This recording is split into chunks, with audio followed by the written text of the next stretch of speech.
Okay, we will start.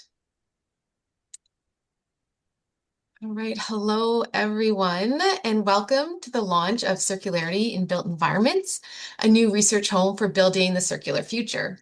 We're so thrilled to have you all join us as we celebrate this new journal.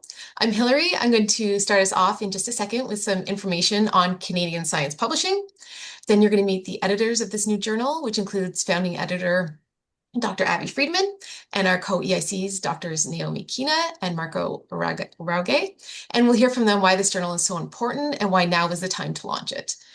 Before we begin, I'd like to acknowledge the land where Canadian Science Publishing is located. Canadian Science Publishing recognizes and respects the inherent and treaty rights of all Indigenous peoples across the lands known as Canada and worldwide, on whose territories we and our research contributors are privileged to live, work, and learn.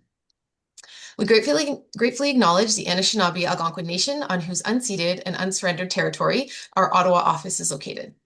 We commit to dismantling structures in science publishing and that have harmed Indigenous peoples, lands, and knowledges, and to honoring the expertise of Indigenous knowledge keepers, past, present, and emerging, in pursuit of a just and sustainable future for all. As I mentioned, my name is Hillary, and I'm a journal development specialist for Canadian Science Publishing. I'm responsible for building the community of the journal, which includes inviting authors to submit to the journals, working with our partners on collaborative projects, building new partnerships, coordinating collections, and promoting the journal both online and in person at events. A bit about Canadian Science Publishing. We're an independent, not-for-profit publisher. We serve researchers and we're led by researchers. Our board of directors, our editors, and many of our employees all have academic research backgrounds. And we're committed to advancing excellence in scientific journal publishing through openness, ethics, and collaboration.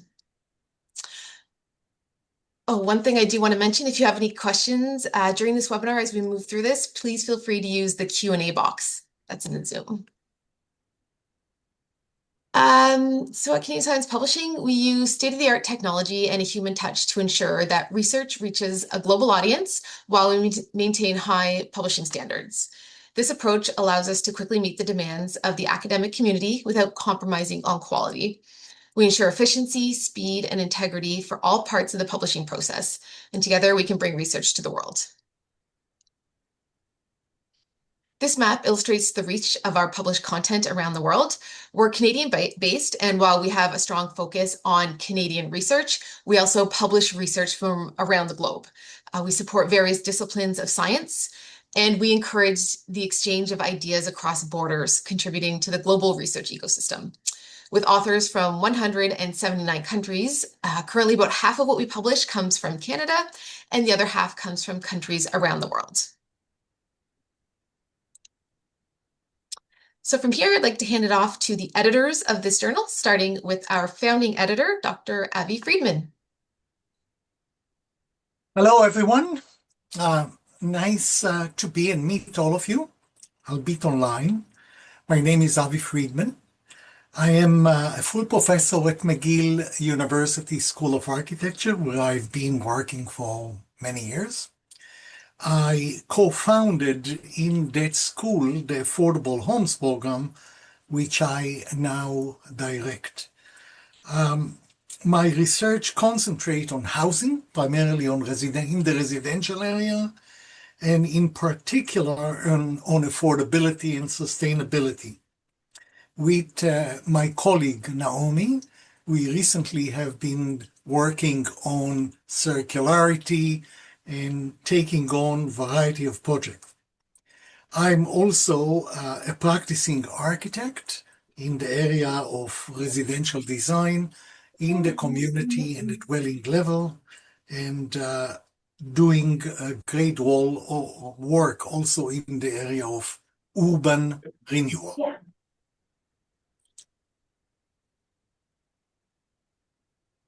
Thanks so much, Avi. Good morning, everyone. My name's Naomi Kina. I'm an assistant professor at McGill School of Architecture and founding director of McGill's Trace Lab, which is the think tank and research in architecture and a circular economy.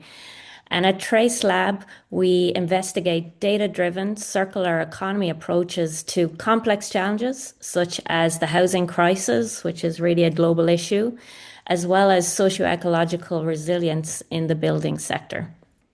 So I'd like to thank you all for joining today, and we're very excited to have you here at the launch of the journal. Thank you. It's my turn to introduce myself. My name is Marco Raujay. I'm a senior research fellow at Oxford Brookes University in the UK. I'm an environmental scientist by training. Most of my research trajectory to date has been focused on the energy sector and specifically life cycle assessment and net energy analysis of energy scenarios. More recently, but when I say more recently, I mean really over the course of the past 10 years or so, I've branched out onto other sectors as well in terms of applied research in architecture, in sustainable mobility, for personal interest, but also because energy overlaps more and more with all other sectors as we go forward, and is planned to do so even more so in the future. What used to be traditionally more kind of compartmentalized sectors of activity have become much more permeable and much more intertwined, with new functionalities being added and being exchanged between products and buildings and vehicles and energy storage and energy supply. So yeah, what I bring to the table is this sort of environmental background and also a keen emphasis on looking at the big picture and looking at the full life cycle scale when we consider things like circularity and materials and energy. Before we move on to the next slide, we have prepared a poll to kind of test the waters a little bit with with those attending today as to what fields of research do you see yourself as representing, and it's a multiple choice poll, so you can pick more than one if you feel like you're straddling the line, or if you feel like you don't want to be boxed into one of those options.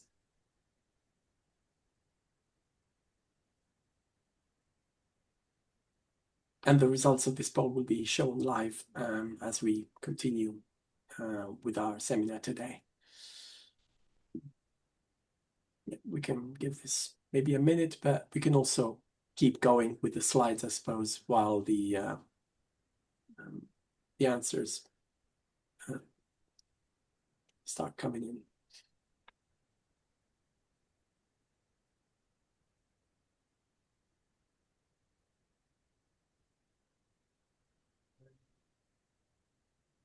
All right, Naomi. Great. So we'll explain the scope further in a moment, but this journal will have three guiding pillars, which are materials, technology, and design. And we're delighted to announce the section editors for each pillar. So the materials pillar will be led by section editor Dr. Teresa Dominic, who's an associate professor at Bartlett School of Environment, Energy and Resources at University College London. Teresa is an expert in industrial ecology and circular economy, and she's founding director of UCL Circular Economy Lab and also the UCL Plastic Innovation Hub. And her research really ranges from industrial decarbonization pathways in sectors such as the construction industry to exploring sustainable urban transitions. The section editor for technology is Dr. Mojtaba Parse, who's an assistant professor at Mississippi State University, and he holds a joint appointment there in both the School of Architecture, Art and Design, as well as the Data Science Academic Institute. Mojtaba brings expertise in understanding the complex interactions among humans, the built environment, natural systems, and technology. His research integrates artificial intelligence, data-driven methods, experimental and computational modeling with nature-based solutions, circular life cycle thinking, and it's always towards promoting healthy buildings and cities. And he has published widely on these topics. And finally, but certainly not least, is our design pillar section editor, who is Dr. Peter Osborne. He's an assistant professor at the School of Architecture and Urbanism at Carleton University. And Peter is a leader in developing new concepts for functionally adaptive architecture that supports ecosystem resilience and adaptability. So he asks, how do we design, retrofit, and adapt buildings as part of their natural ecological cycles? And his innovative research on forest building looks at syncing the ecological cycle of forests with the construction ecology of the building sector. So we're very excited to have these three international leading experts in their fields join us in the editorial board as the section editors. Next slide, please. From here, Yes. I'm going to hand it back to Abby. Go ahead, Hilary. No, I'm going to hand it back to Abby, who's going to tell us a bit about why we launched Circularity in Built Environments.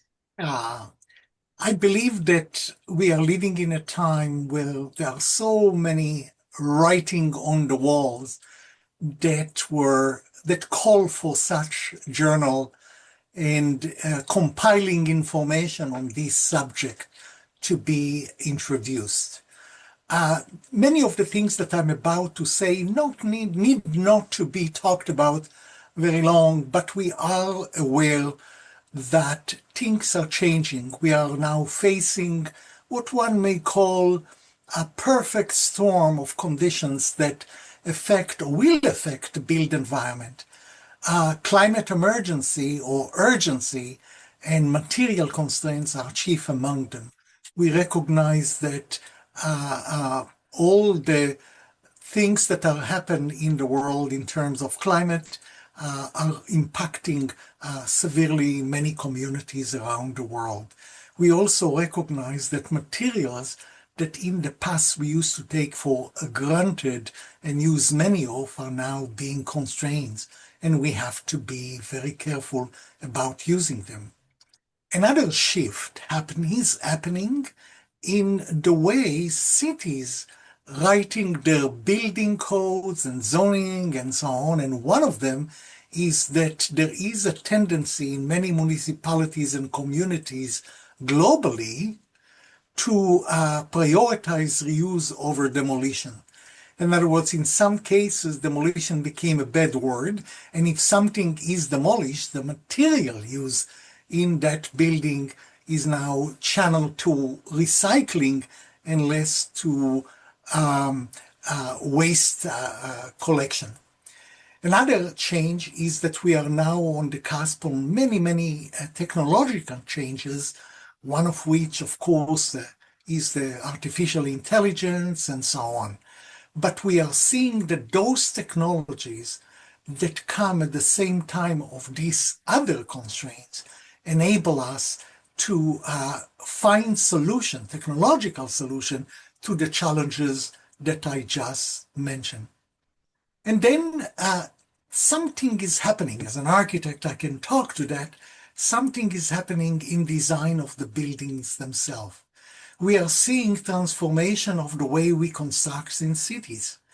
We are now recognizing that spreading ourselves all over the land to build suburbia was not exactly a good idea, and we're now trying to create densified communities. And when we build buildings, we assemble in them several functions and incorporate new technologies that only a few decades ago were not heard about and are shaping the way we design.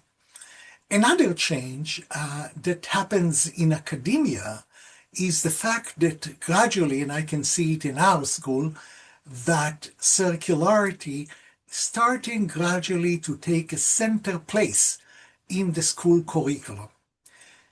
young people who are coming to school today will learn about circularity on all its application and strategies. So I think that it is or was a natural idea to be at the introduction, at the beginning of such process by introducing a journal that will be entirely devoted to that cause. Thank you. Yeah, we have a poll question to end this or to finish this subject. What emerging circular focused research trends and applications do you foresee in the building sector? So this is an open answer question. You can enter your answer in the box there. So I'll just give it a second, then we can move on.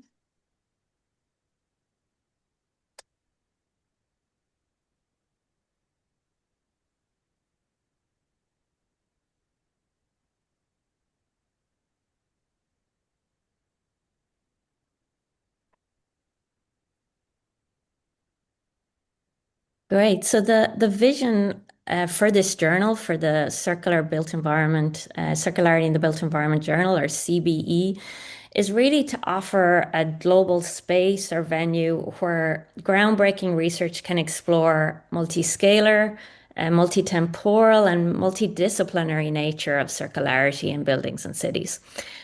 So, we believe that by taking a life cycle approach, we can envision the new CBE journal will help advance circularity across buildings, infrastructure, and cities. And we know that circularity, has proven to be impactful when it can unite design, technology, and systems thinking. So we really envision that the CBE journal can lead to the transformation of circularity in the built environment by highlighting research that bridges theory and practice and really sets a stage for scholarly excellence.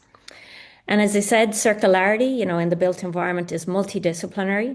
So it really bridges many sectors.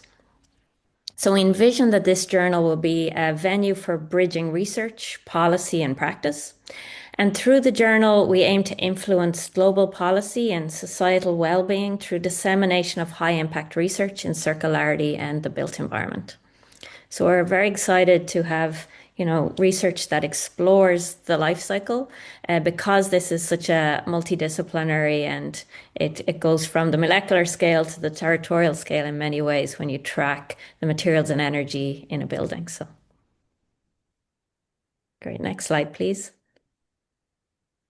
Yeah, I'll take over here and essentially, mirroring a lot of what Naomi has already said, but just perhaps expanding a bit more on some of those points. I think as the third bullet point states there, the interdisciplinary work emphasis is very strong, or is intended to be strong in this new journal, thereby referring to not only what have been more traditionally considered different branches of sort of architecture and built environment research, but also perhaps drawing in, or hopefully drawing in interesting contributions, research contributions from further afield, from researchers who may have not necessarily seen themselves before as square center in the built environment sector, but whose work and research does contribute to improving circularity, or contribute to highlighting the benefits of increased circularity in the built environments writ large. And with this, I'm thinking, for example, of the increasingly multifunctional role that buildings and built environments in general are going to play going forwards with the widespread adoption of electric mobility and energy storage, charging points, also on-site distributed renewable energy generation will be more of more commonplace than it has been historically. And built environments will therefore morph and adapt into something that is really even more tightly intertwined with other what have traditionally been considered other sectors of human activity. And circularity is kind of the fil rouge, if you will, that underpins and brings all of these different activities and sectors together, because at the end of the day, it really applies across the board of different applications, different products and different sectors. So the journal is hoping to provide this welcoming venue for research that perhaps struggled to find its neat little box before, and provide a bit of more forward thinking, true cross-fertilization between what might have previously been traditionally relatively independent and isolated research areas.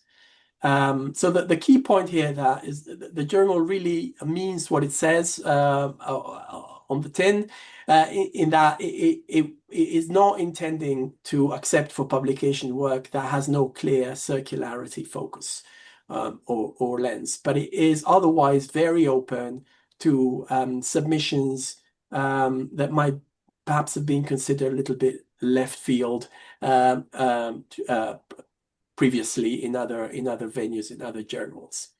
Yeah, and Naomi has already mentioned that the pillars of design, technology, and materials. Obviously, we can include energy carriers as well, such as electricity and other fuels. Of course, we also have a very international remit. So, built environments, when we say those words, the typical image that pops up in my brain, at least, and I'm assuming in many others as well, is like high-rise buildings and glass and steel, modern cities. But built environments also can also be used to refer to different types of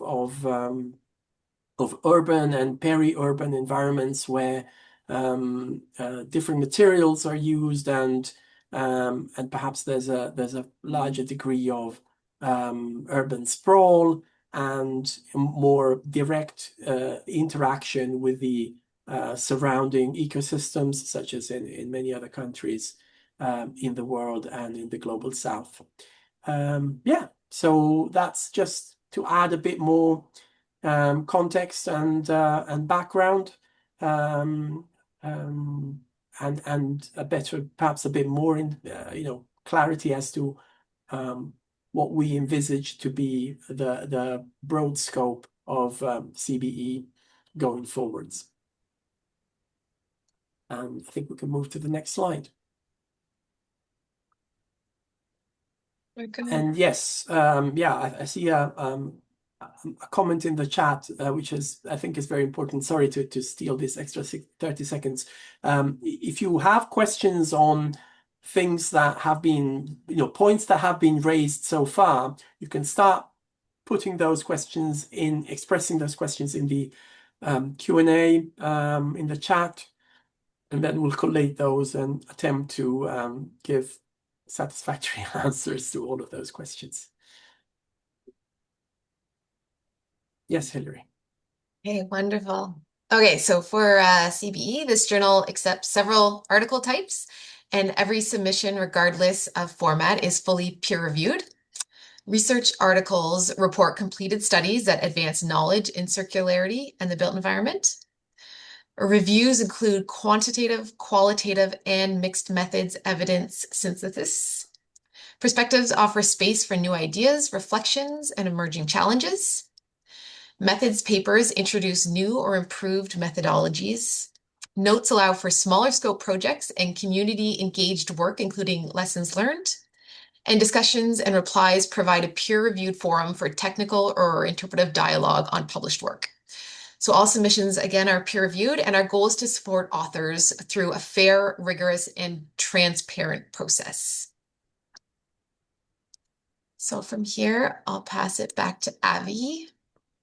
Yes. I really believe, and this is something that was mentioned earlier, that it is something new, that the journal is new and the topic or the subject, research subject is new.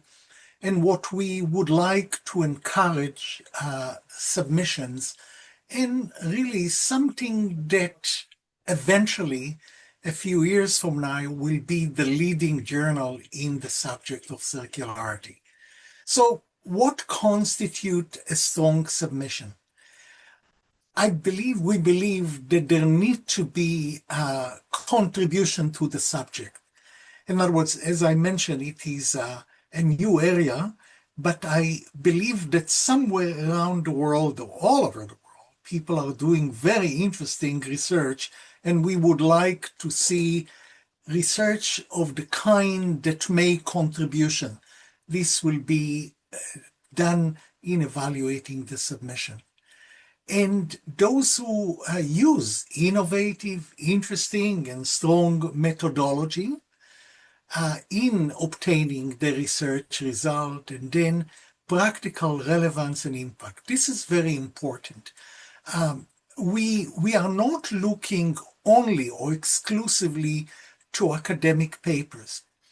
If out there are practitioners who are doing interesting work, or perhaps a combination between academia and practitioner, something that happened in many places, we would like to hear from them. So I think that we are looking into something new, innovative, that will make a strong contribution to the subject of research. Yes, I guess that we are moving forward, if I'm not. All Yes. right. Naomi, would you like to give us an overview of the peer review? Sure. Yeah. So here we'll talk about the author experience at Canadian Science Publishing. So the first step is a rigorous and fair peer review. So all submissions will go through a independent peer review process, where we'll really focus on the quality, originality, and contribution to the field. And the decisions will be guided by clear editorial standards. We have a very strong editorial board that we're developing. So CBE will use a double anonymous peer review model, meaning that authors remain anonymous to reviewers and vice versa. Hilary, would you like to take over on the Yes. timelines? Great. Yes, thank you. So for the timelines, our journal is built on a commitment to transparency and support for authors. We provide transparent timelines so authors can track their manuscript progress at every stage. Our editorial and publishing teams work closely with authors, offering guidance and clear communication throughout the process through the dashboard. We also uphold strong ethical standards as members of the Committee on Publication Ethics, which is COPE, and are committed to equity, diversity, and inclusion across peer review, editorial practices, and author engagement. So we have another poll here for the audience. What we'd like to know is, as publishers like CSP, what can we do to support your research? So we'll pop that up and leave it up for a minute.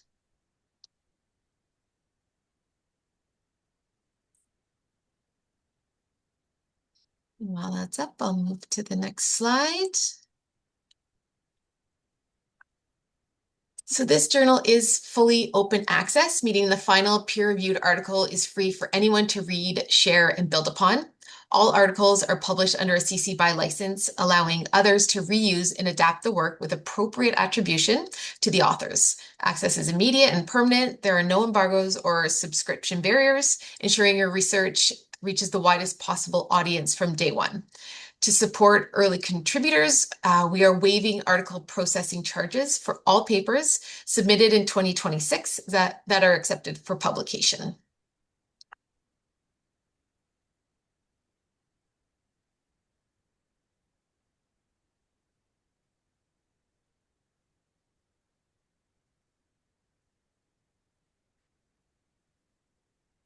So we also welcome suggestions for, especially in the early stages following the launch of the journal. And obviously there was a poll that popped up on screen, but you're also welcome to reach out to us, to the journal. Then we'll have emails to use at the end of this presentation.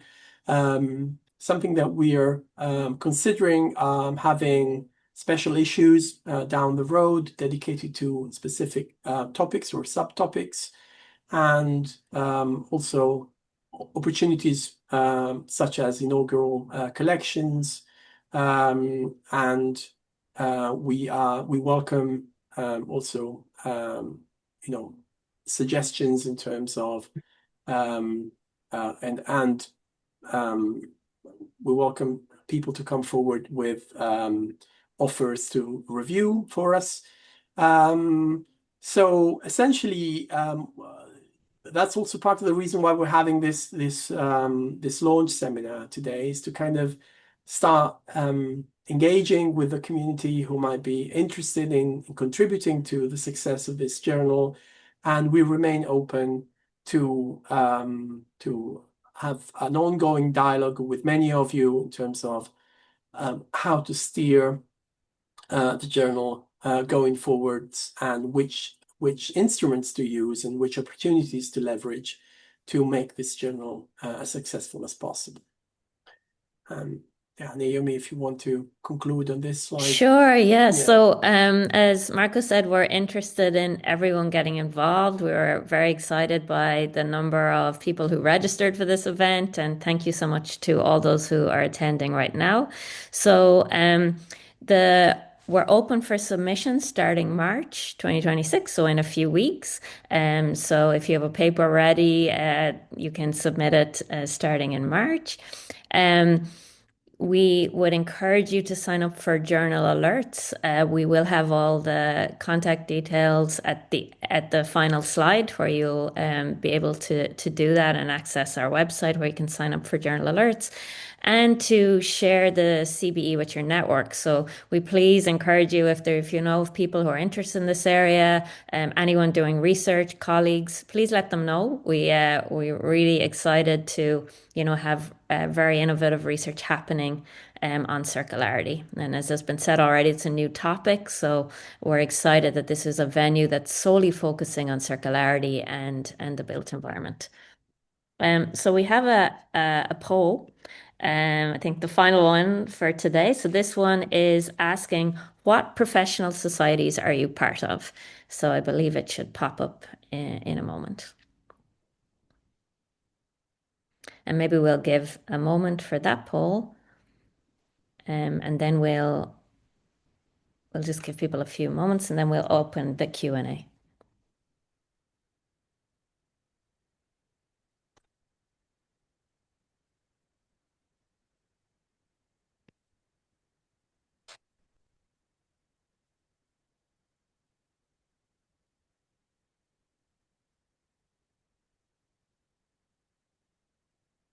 Great. So we'll move to the live Q&A. So please, we'd encourage you to put your questions in the Q&A box, and Hilary or Rebecca will read the questions, and we were happy to respond to them. We'll have probably 15 to 20 minutes Q&A, and yeah, so any questions, please feel free to add them.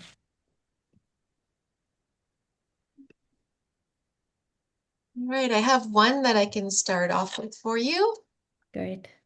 All right, how do architectural practices push the reuse of specific materials before stage 3 or before the contractors specify the materials so that there is maximum reuse possible, but with maximum control of design teams from creative design to communication and construction stages. Great, I can take this one. Thank you so much for your question. I think there's many ways, and you could look at it from a design perspective, things like how we think about, well, at the end of life of buildings, how we deconstruct them so those materials are valuable, so they can be reused in new designs, but also questions of design for disassembly. So we're incorporating design for disassembly in the early stages of design so that reuse becomes easier, when a building is being decommissioned. But this also brings up questions of how we design creatively. How do we, when we start a design project, if we want to reuse materials, do we have to go look for, donor buildings that are being decommissioned that we can then use the materials from? So it's a new approach to design, and I think that there's so many questions around this. There's so many innovative ideas out there that we'd hope would become papers in this journal. But it also brings up the question of policy and questions of procurement. How do we how do we do the procurement process of projects so that reuse is a requirement, let's say, in the actual construction, so that we're asking for a certain percentage of the materials to come from reused materials. So there's a lot of questions there that I think that are really, really interesting and that are really design led in many ways. Yeah.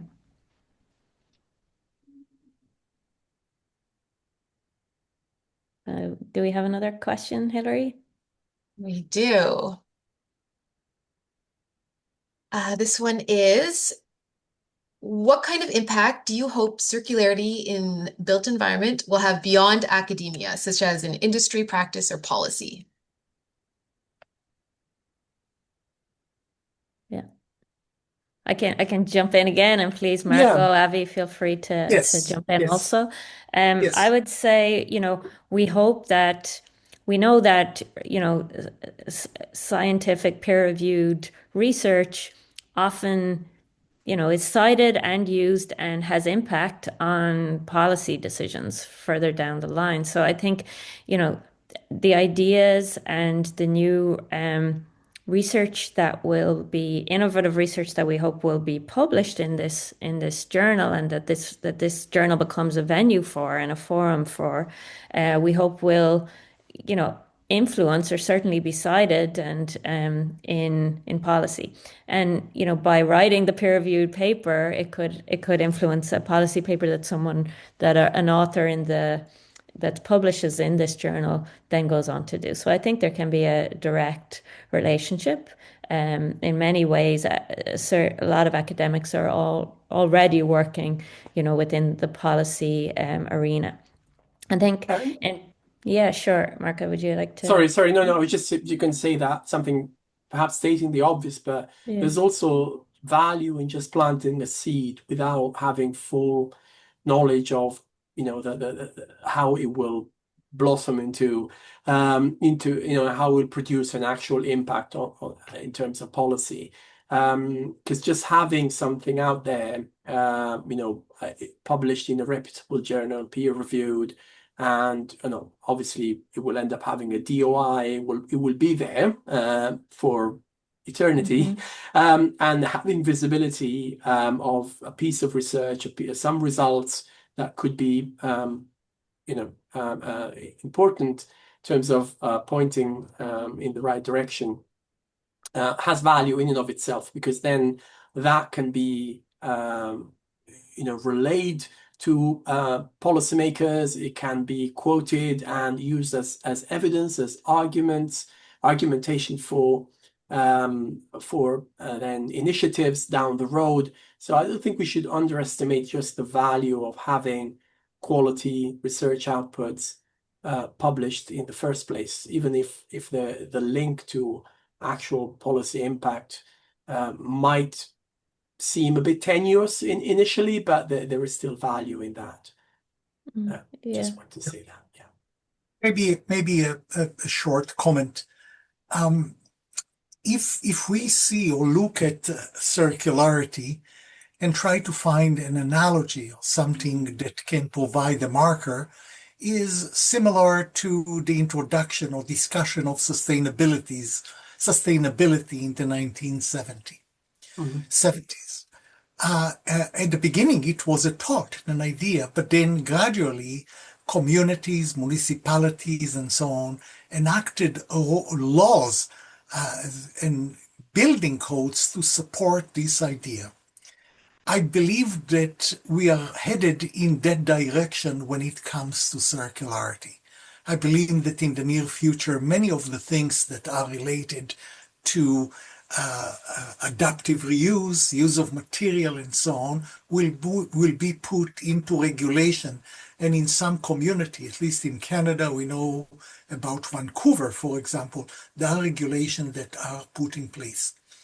Those ideas created or will create a need for additional, continuous, fresh knowledge, and the research that will be displayed in this journal will eventually, in the long run, will fit into practices.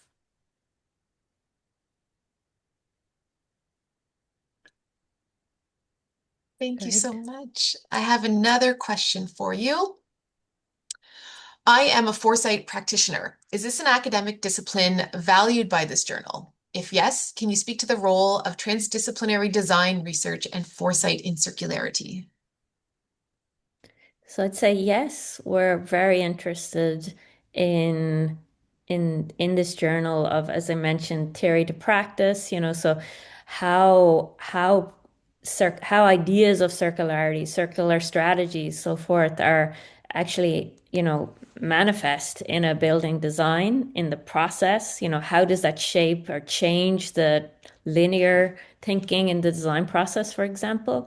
Those questions are really important. So I would say we're very interested in buildings that show innovation in terms of incorporating circular strategies, and that could be at the urban scale too, or clarity in terms of energy, not just materials, and how we think about the operational phase of buildings, right? So we're not just thinking about circularity at the end of life, where it's often considered the materiality at end of life phases, but or how we change it from end of life to end of use, but also practical examples we're very much interested in, as long as that those practical examples are presented in a way that explain the methods and the significance of the research.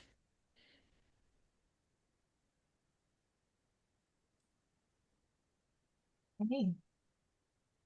Here's another one for the group. There are so many conversations around clean procurement streams for construction materials. How do you believe, out of so many suppliers from all over the world, it is practically possible to identify them and to make sure they are really clean before application or specification? Well, this is Um, where certification comes into play, and there are some certification schemes already in place. For some categories of materials, that's more developed than others. For example, there are environmental product declarations for some types of materials that can be used to kind of, enhance confidence in the claims that are being made. But that's not yet something that is universally applicable. There is always the latent risk of some, claims not being robust and solid, and there's some, I'm sure, even some greenwashing going on in some sectors. And that's a fact of life. So how can we identify it and make sure that we're not being misled? There isn't, I believe, a one-size-fits-all answer to that. But I suppose using or referring to well-established and reputable certification schemes is the first step in the right direction. And the same applies for energy carriers as well. renewable energy certificates or guarantees of origin, which essentially mean the same thing, but there are different acronyms used in different parts of the world for sourcing renewable energy, both for manufacturing plants, for products, but also for the operational phase of energy using products, including buildings. And even those certificates come with some caveats, depending on whether the energy is actually additional to the pre-existing energy basket or energy mix or not. And there's a whole literature, there's a whole branch of literature that discusses the limitations of even those well-intending, well-meaning certification schemes. So it's a complex situation to navigate. There's no simple one-size-fits-all answer, really. But yeah, but it's very important to be aware of this risk. It's a very real risk. Yeah. And I would just add to that, I think there's also the whole area, especially which fits, I think, in our technology pillar of the journal, but the whole area of material passports, building Yes. passports, the role of digital twins. I think that links very much into these questions of how do we have kind of transparency around the materials and the processing of the building and the construction and so forth. So yeah, an interesting area for sure.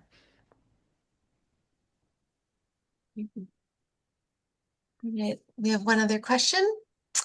What advice would you give to authors who are new to publishing on circularity or interdisciplinary research in this field?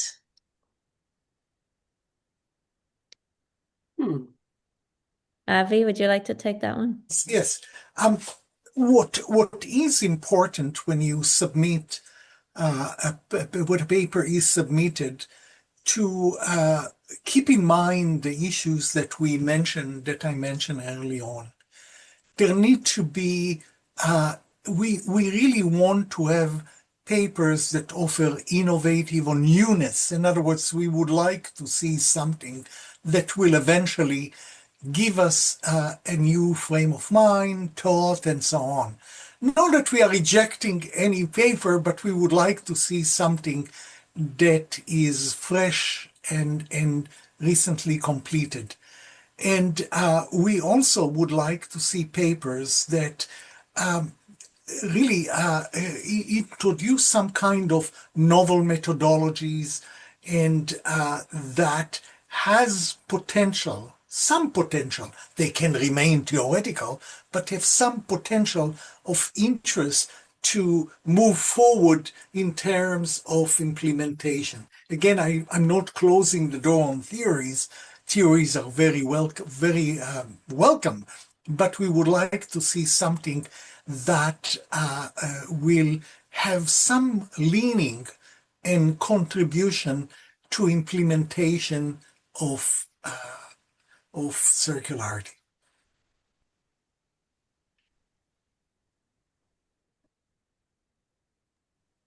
Great.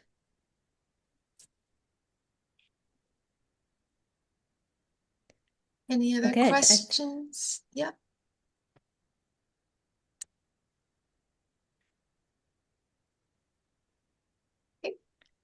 Yeah, and I mean, people can feel free to reach out, with questions. I think we're gonna end with the with contact information. Is that right, Harry? Yeah, great. Yes. So, as we close today's session, we want to thank you again for being a part of this exciting beginning. Circularity in Built Environments was created to provide a dedicated open access platform for rigorous research, practical innovation, and bold ideas that advance circular principles across the built environment. This journal will only be as strong as the community behind it, and that community starts with you. We invite you to stay engaged, submit your research when we open in early March, and help shape the future of circular thinking in our field. So thank you for joining us. Thank you so much.